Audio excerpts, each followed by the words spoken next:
Chapter 16. Sharmelle sat up in bed and in less than a second felt fully alert and awake. "You found his wife, are you sure?" "Yeah, it's the darndest thing. I forgot I wasn't talking to fellow cops but to a fine, upstanding young church lady," Liz chuckled. "Anyway, it's the craziest thing.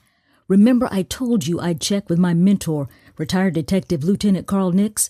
When he was a patrol cop, he and his partner used to hang around downtown, looking out for the small black businesses.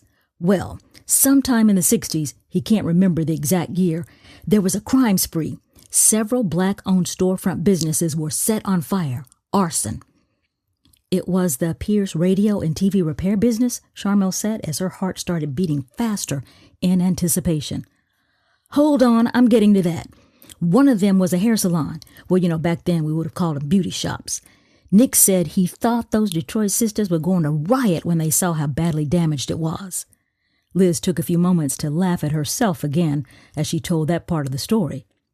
Sharmelle was waiting patiently to tie this all together to Marcus Pierce. Liz continued. "Anywho, Lieutenant Nick said that the lady who owned the shop told him that the part of the building that housed the beauty shop used to be a radio and TV repair store, that it was in her husband's family." "It's gotta be the Pierce family," Sharmelle said with excitement in her voice. "Well, there weren't too many black-owned TV repair shops back then, not even in a major city like here in Detroit. But Lieutenant Nix remembered her name, Angie Pierce, because she helped crack the case. Mrs. Pierce recalls seeing an unusual car in the area a couple of days before the fires. There was something strange about the tires, and that led them to the arsonist a week later. Lieutenant Nick says it's one of those cases that helped build his career." "This just blows my mind," Sharmelle said, with so many thoughts running through her head as Liz laid out the details in the story. "But that's not all, Shar.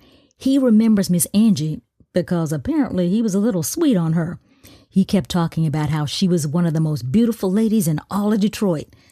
Now, he claims nothing ever happened since they were both married, but he did mention that he kept tabs on her and the business as they rebuilt.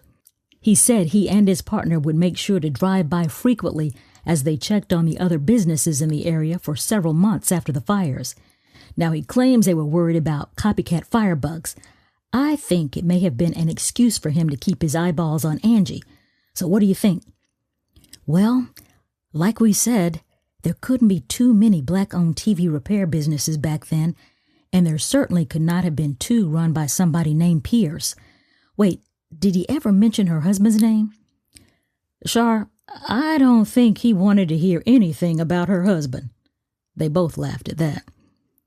"So, does he know whatever happened to the lovely Angie?" "No, he said he lost track of her once he started getting promoted and came off the streets." "Well, looks like it's time for me to head to the Motor City. Motown awaits your arrival. Can't wait to see you."